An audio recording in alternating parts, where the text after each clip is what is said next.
Bonjour et bienvenue dans cette vidéo dans laquelle nous allons découvrir les avantages et les désavantages d'avoir un emploi salarié. Pour la majorité des gens, être salarié en entreprise, c'est une bonne chose. Ça permet des revenus sûrs chaque mois afin d'avoir une vie décente et aussi pour être à l'abri du besoin. Néanmoins, l'emploi salarié n'a pas que des avantages, il y a également des contraintes liées à ce type d'activité professionnelle. Tâchons d'analyser les avantages et désavantages d'un emploi salarié et après cela, nous pourrons dire si ce statut professionnel permet vraiment le bonheur et l'abondance au cours de l'existence ou s'il vaut mieux trouver autre chose pour avoir une vie meilleure. Juste avant d'entrer dans le vif du sujet, assurez-vous de vous abonner à la chaîne et n'oubliez pas de télécharger votre livre offert pour créer un business sur internet qui rapporte en cliquant sur le lien dans la description situé sous la vidéo. Place à la sécurité financière.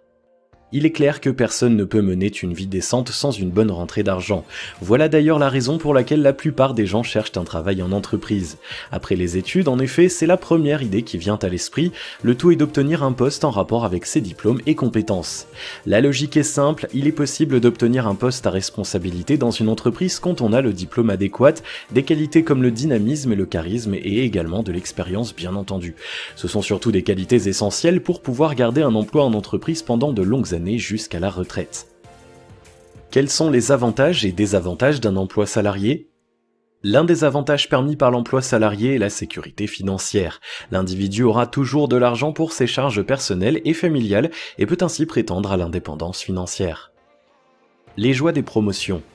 Le travail en entreprise permet également certaines joies, entre autres le plaisir de communiquer en toute convivialité avec les collègues, le plaisir du travail bien fait, les louanges des supérieurs hiérarchiques, mais surtout les promotions. Avec les promotions, les responsabilités augmentent bien évidemment. Néanmoins, l'individu obtient une certaine notoriété au sein de l'entreprise où il travaille. Il peut même devenir une personne clé de la société où il travaille, et mieux encore, son salaire augmente de manière significative de 50, de 75%, ou même parfois de 100% du montant total de ses rémunérations à son ancien poste. Les promotions sont source de joie et de satisfaction pour les salariés en entreprise. L'enfer de la routine. Malgré les avantages de l'emploi salarié, il y a aussi des inconvénients à ne pas ignorer. En effet, les salariés en entreprise sont tenus de travailler 35 heures ou 40 heures par mois. Il leur arrive même de ne pas avoir assez de temps pour déjeuner à cause de leur travail.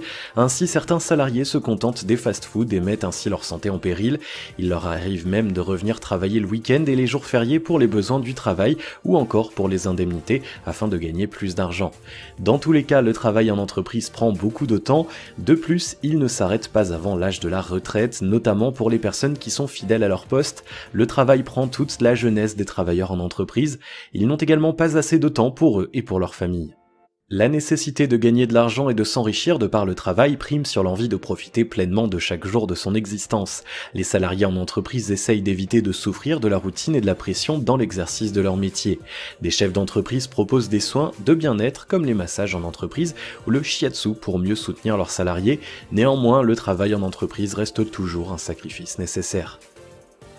Une rentrée d'argent plafonnée. Le salaire perçu par les salariés diffère selon leurs postes respectifs, leur ancienneté, leurs expériences et compétences. Le charisme peut également faire la différence entre deux salariés qui ont les mêmes compétences. Cela puisque l'un est apte à diriger une équipe et à la guider afin de permettre une meilleure production et ainsi développer la société, tandis que l'autre refuse toujours ce genre de poste de peur de ne pas être à la hauteur. Dans tous les cas, le salaire en entreprise est généralement plafonné. L'on y parle de salaire brut et de salaire net, de primes et d'indemnités. Chaque salarié obtient toutefois le même salaire à quelques pourcentages près chaque mois. Pour la plupart des travailleurs en entreprise, les rémunérations permettent uniquement de payer les factures et d'assurer tous les besoins au foyer. Il est presque impossible de faire des épargnes et même ceux qui ont la possibilité de le faire mettront des années avant de réunir une certaine somme d'argent et ainsi avoir la possibilité de matérialiser un projet qui leur tient à cœur. Emploi salarié ou travail d'indépendant ?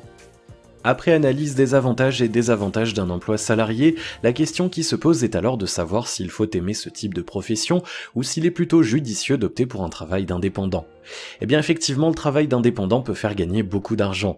De plus, vous restez maître de votre emploi du temps et aussi de vos décisions dans l'exercice de votre travail. Le problème est que si l'activité d'indépendant de votre choix n'est pas aussi fructueuse que vous l'avez imaginé, vous risquez le manque d'argent. De plus, lancer un business d'indépendant nécessite toujours un fonds de départ. Le montant de ce fonds de départ varie d'un projet à l'autre, mais il reste toujours indispensable et incontournable. Contrairement à cela, l'emploi salarié permet toujours le gain d'une certaine somme chaque mois.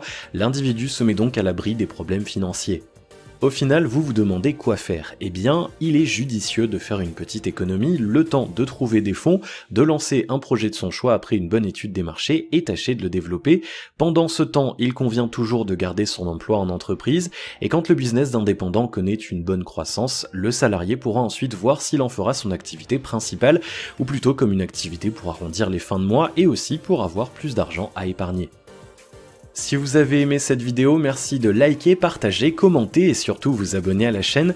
Vous êtes également libre de recevoir le nouveau livre Comment créer un business sur internet qui rapporte en cliquant sur le lien situé dans la description en dessous de la vidéo et on se retrouve très vite pour une prochaine vidéo.